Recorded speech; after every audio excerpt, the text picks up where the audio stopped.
Assalamualaikum warahmatullahi wabarakatuh. Waalaikumsalam warahmatullahi wabarakatuh. Selamat siang anak-anak. Siang. Sebelum memulai kegiatan ini, alangkah baiknya kita berdoa terlebih dahulu. Silakan boleh dipimpin oleh satu orang siswa. Amar, boleh memimpin untuk berdoa? Siap, doa dalam hati. Mulai.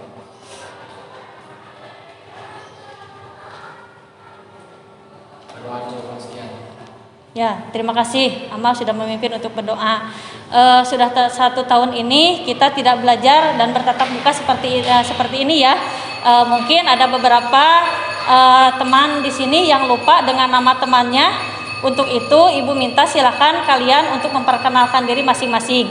Contoh untuk memperkenalkan dirinya, sebutkan nama lengkap, nama panggilan, dan kelasnya. Contohnya, Ibu kasih contoh ya. Nama Ibu Amalia Nurelasari, nama panggilannya Ibu Amel, kelasnya nanti ditambahkan oleh kalian. Silahkan mulai dari Naisila dulu. Nama saya Naisila Amelia, nama panggilan Amel, dari kelas 9A. Nama saya Dita Gasani Hediani Putri, nama panggilan Dita, dari kelas 9B. Nama saya Eki Sulasti, nama panggilan Eki, dari kelas 9A. Nama saya Kira Tauli, dari nama panggilan saya Iki, dari kelas 9A. Nama saya Muhammad Rasul Hidayat, panggilan Amar, dari kelas 9C. Nama saya Yanti Nur Aini, biasa dipanggil Yanti, dari kelas 9A. Nama saya Firly Laisha Mahadewi, biasa dipanggil Firly, dari kelas 9E. Nama saya Eka Yulistari, dipanggil Eka, dari kelas 9A. Ya, terima kasih untuk perkenalannya. Sekali lagi ucapan terima kasih. Kalian sudah meluangkan waktu untuk mengikuti kegiatan layanan kelompok untuk hari ini ya. Ibu akan menjelaskan terlebih dahulu apa itu tujuan dari bimbingan kelompok. Tujuan dari bimbingan kelompok yaitu memberikan bantuan kepada siswa untuk menyelesaikan masalah secara berkelompok seperti ini ya. Adapun asas-asas atau aturan atau norma dari layanan bimbingan kelompok diantaranya yaitu asas kesukarelaan. Yang dimaksud dengan asas kesukarelaan apa Bu? Yang dimaksud dengan asas kesukarelaan yaitu siswa mengikuti kegiatan ini secara sukarela tanpa ada unsur paksaan dari pihak manapun. Yang kedua yaitu asas kenormatifan. Yang dimaksud dengan asas kenormatifan di mana siswa memberikan pendapat berdasar pada aturan yang ada ya dan tidak menyakiti perasaan anggota kelompok yang lainnya. Yang ketiga yaitu asas kegiatan. Yang dimaksud dengan asas kegiatan di sini siswa diharapkan aktif ya dalam menyampaikan pendapatnya masing-masing. Berikutnya asas kerahasiaan. Di sini kalau ada hal-hal yang bersifat pribadi ya dan dijaga kerahasiaannya oleh setiap anggota kelompoknya. Jadi setelah keluar dari ruang bimbingan kelompok ini diharapkan tidak ada siswa yang membocorkan atau menyebarkan hal-hal yang bersifat pribadi ya. Itu untuk asas bimbingan kelompok. Dalam layanan bimbingan kelompok ini juga Ibu akan melaksanakan atau melakukan kegiatan selama 40 menit ya. Bagaimana kalian setuju? Setuju. Ya. Nah, sesuai dengan topik hari ini Ibu akan mengambil topik layanan yaitu meningkatkan motivasi belajar siswa ya. Peserta didik yang Ibu kumpulkan dalam layanan bimbingan kelompok hari ini sesuai dengan hasil angket ya, dari hasil angket kebutuhan peserta didik yang sudah kalian isi di Google Form kemarin, di mana di sini peserta didik kurang memiliki motivasi belajar. Betul begitu ya? Betul. Ya. Apakah di sini sudah siap untuk berdiskusi dengan kelompoknya? Ya. Siap ya. Silakan apabila ada yang mau ditanyakan dulu sebelum kita mulai kegiatannya. Tidak ada? Nah, sudah paham ya. Berarti sudah siap ya untuk mengikuti kegiatan hari ini. Kalau begitu silakan kalian lihat slide PowerPoint yang akan Ibu tayangkan. Di sini kalian bisa lihat bangkitkan motivasi belajar dengan tujuan peserta didik mampu menerapkan upaya untuk memotivasi diri dalam meningkatkan motivasi dalam belajar ya. Di sini Ibu sebelumnya akan menampilkan dulu video ya. Ini videonya boleh kalian simak, silakan simak secara sungguh-sungguh ya. Semua orang pasti punya rasa malas.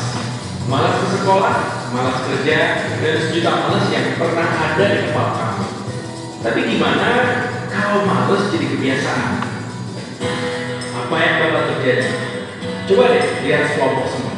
Perhatikan tingkah lakunya dan lihatlah betapa bijaknya mereka. Semut, biarpun nggak ada yang mimpin, ngatur, atau kasih tahu, tetap bekerja menyediakan dan mengumpulkan makanannya. Hari ini masih males, masih nyantai aja. Ada ketua yang bilang, tidur dulu, ngantuk dulu, nyantai dulu, bakal jadi miskin. Disiplin seperti semut selagi ada kesempatan. Disiplin awal keberhasilan. Tidak disiplin awal kehancuran.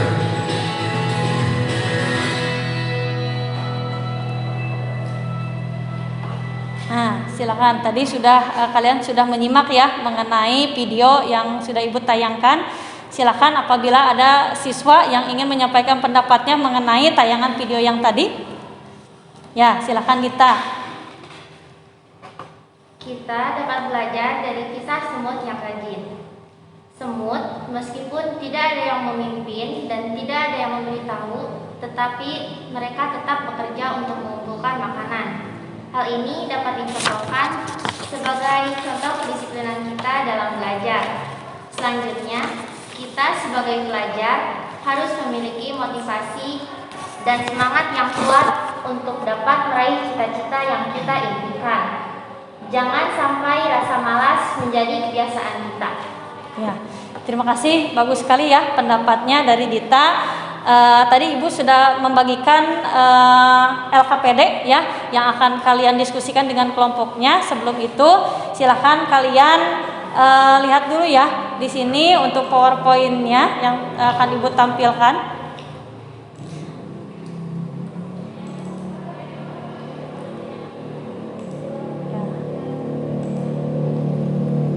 Ya, kita ice breaking dulu ya untuk mencairkan suasana kelompok agar lebih semangat.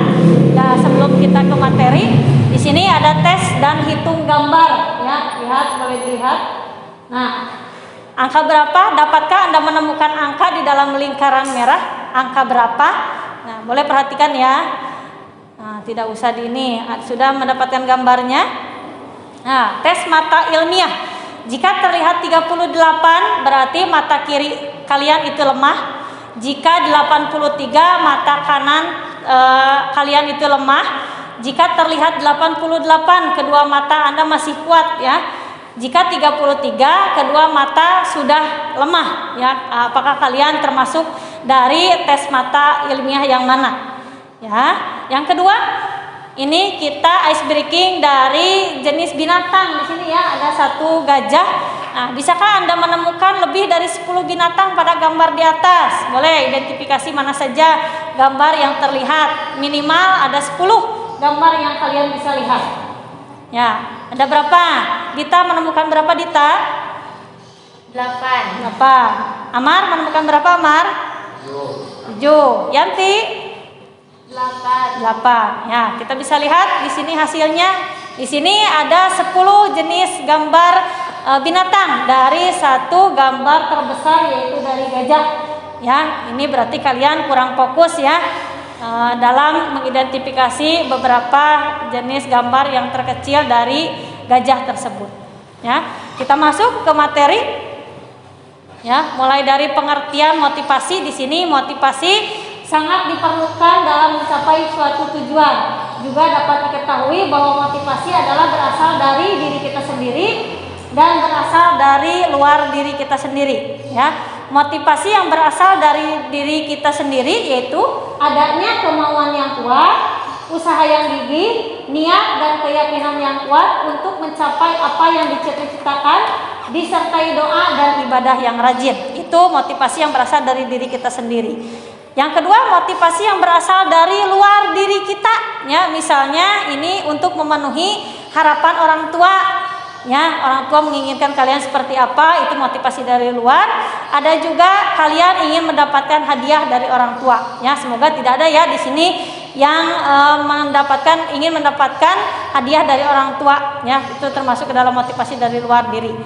Ada juga ciri-ciri nih yang mempunyai motivasi belajar. Di antaranya yang pertama tekun, yang kedua ulet, yang ketiga minat yang tinggi, yang keempat mandiri, kelima bertanggung jawab, dan senang memecahkan soal-soal latihan. Nah, ada juga faktor-faktor yang harus diperhatikan dalam meningkatkan motivasi belajar adalah diantaranya yang pertama, setiap usaha belajar perlu ditetapkan niat dan tujuan yang jelas ya. Jadi niat kalian untuk belajar itu apa ya? Tujuannya pun harus jelas. Berikutnya merencanakan kegiatan belajar sebaik-baiknya ya. Jadi kalian boleh buat jurnal untuk kegiatan belajar supaya lebih teratur ya, waktu belajar jam berapa nanti kalian tuliskan ya. Terus juga memahami setiap hambatan yang dihadapi dalam belajar. Jadi pada saat kalian belajar ada hambatan, jangan sampai kalian berputus asa ya. Berikutnya berdoa untuk keberhasilan ya. Tetap juga kita harus berdoa. Berikutnya selalu mawas diri dan mengembangkan kesadaran untuk lebih memahami diri. Semakin dalam pemahaman diri, semakin besar semangat yang akan muncul. Yang berikutnya mau menerima masukan dari orang lain nih ya. Jadi jangan sampai kalian tidak mau menerima masukan dari orang lain karena merasa lebih pintar ya. Jadi tidak mau mendapat koreksi atau masukan dari orang lain. Kalian harus ya mau menerima koreksi dari orang lain. Berikutnya memahami norma-norma atau aturan tentang belajar yang baik. Terakhir mempunyai rencana masa depan.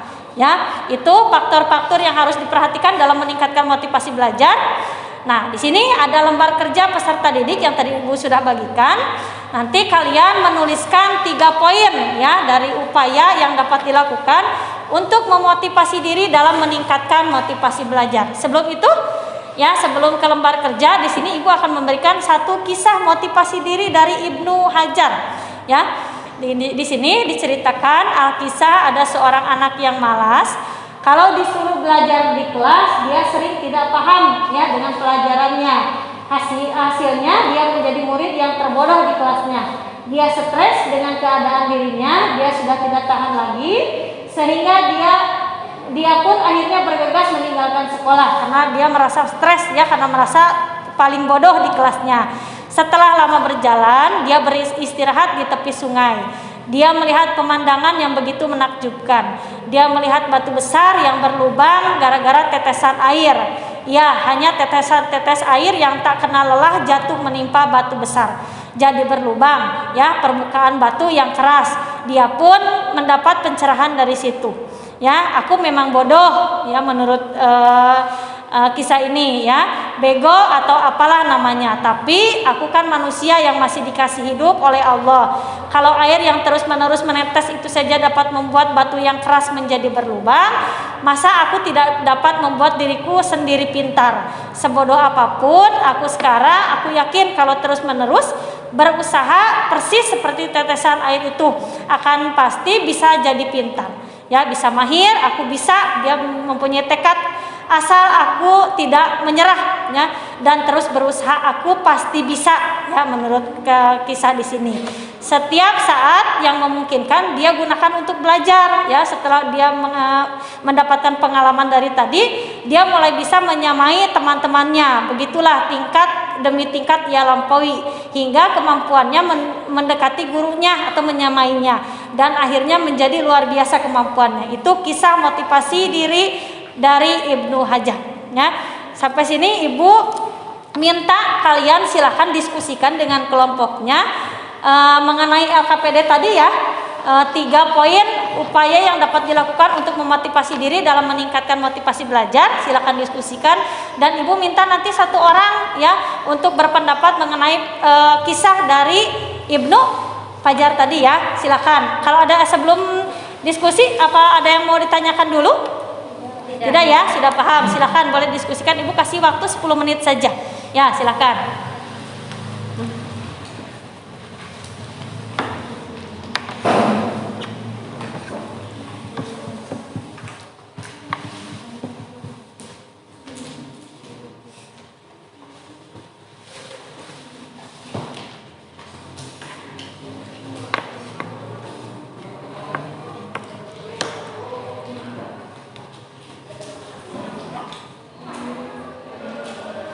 Sudah ya?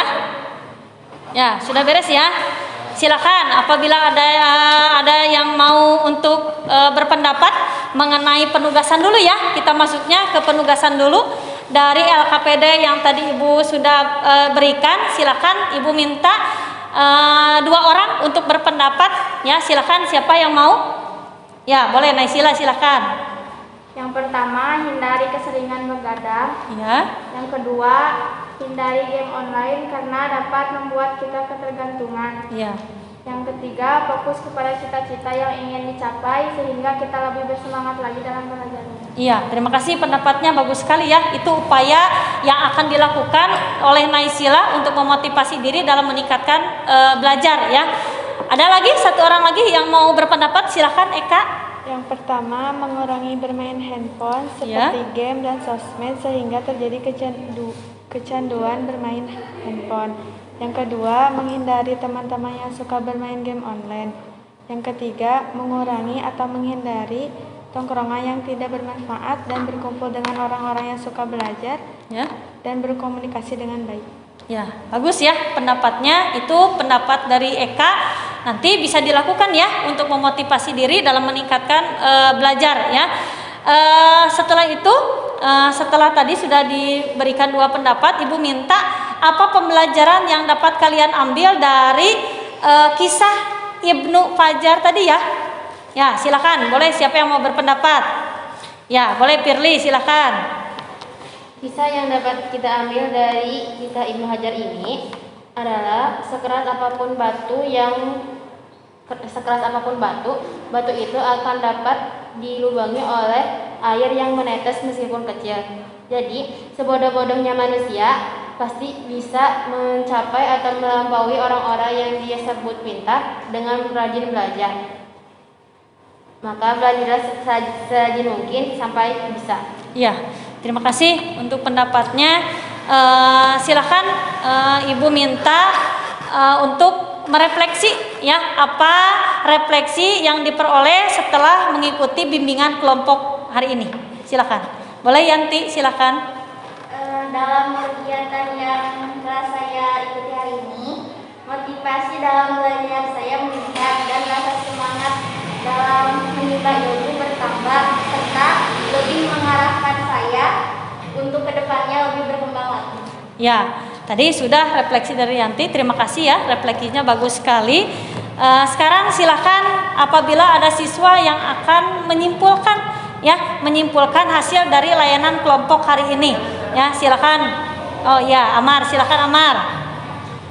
Jadi kesimpulan materi hari ini, siswa diharapkan dapat memahami dan menentukan upaya yang dapat dilakukan untuk motivasi diri dalam belajar melihat dari beberapa contoh pembelajaran dari semut dan kisah Ibnu Hajar bahwa batu yang sekeras apapun akan berlubang jika ditetesi air terus-menerus. Oleh karena itu kita harus sungguh-sungguh dalam belajar. Iya, betul ya, kesimpulan hari ini melihat dari yang pertama dari video tadi semut ya, bahwa semut pun yang tidak dipimpin itu bisa disiplin, apalagi kita ya, apalagi kita mempunyai cita-cita atau masa depan yang lebih cerah. Jadi harus berpedoman dengan semut yang tadi. Begitupun dengan kisah Ibnu Hajar tadi ya, melihat batu sekeras itu pun dikucurkan air, dia juga akan terus berlubang ya. Itu pengalaman yang dapat kita ambil. Jadi kita harus bersungguh-sungguh dalam belajar ya. Dari sini silakan Ibu minta lagi 2 orang untuk memberikan kesan-kesan apa saja yang dapat diambil dari kegiatan bimbingan kelompok hari ini. Silakan, siapa yang mau? Ya, silakan Epi. Pesan-pesannya yaitu dapat meningkatkan dan harus menjadi giat bagi belajar agar cita-cita tercapai. Iya, betul. Baik, bagus ya kesan-kesannya. Berikutnya ada lagi? Ya, boleh Rizky, silakan. Menjadi tahu bagaimana caranya belajar dengan mudah dan lebih baik, dan tahu belajar itu salah satu kunci untuk masa depan. Iya, bagus ya kesan-kesannya. Terima kasih. Kalau begitu, Ibu akan membagikan lagi instrumen evaluasi layanan bimbingan kelompok hari ini. Nanti silakan kalian boleh isi. Ini ya, Ibu silakan nanti kalian isi, Ibu bagikan. Ya, boleh diestafetkan saja.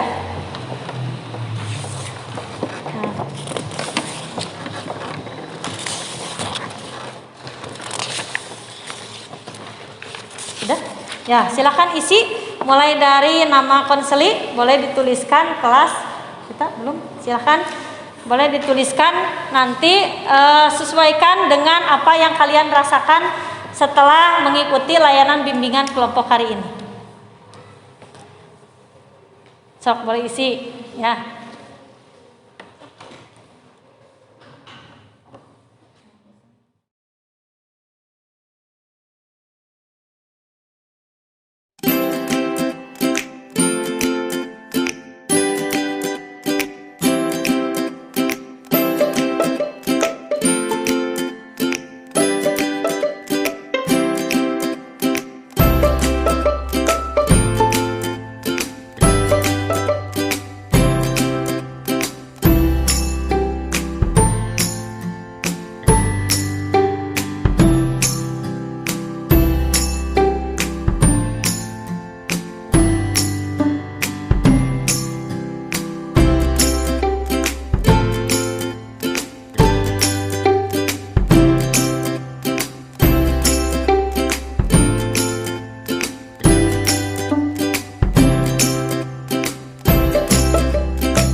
Udah ya, ya. Itu yang dapat Ibu sampaikan dalam layanan bimbingan kali ini, ya. Di pertemuan kali ini Ibu mungkin hanya segitu saja untuk membahas layanan bimbingan kelompok. Kita bisa jadwalkan kembali jika ada hal-hal yang ingin disampaikan dalam pertemuan berikutnya. Sebagai penutup, Ibu ucapkan terima kasih untuk partisipasi kalian. Sampai bertemu kembali di lain kesempatan di layanan bimbingan kelompok selanjutnya. Wabillahi taufiq wa hidayah. Wassalamualaikum warahmatullahi wabarakatuh. Waalaikumsalam warahmatullahi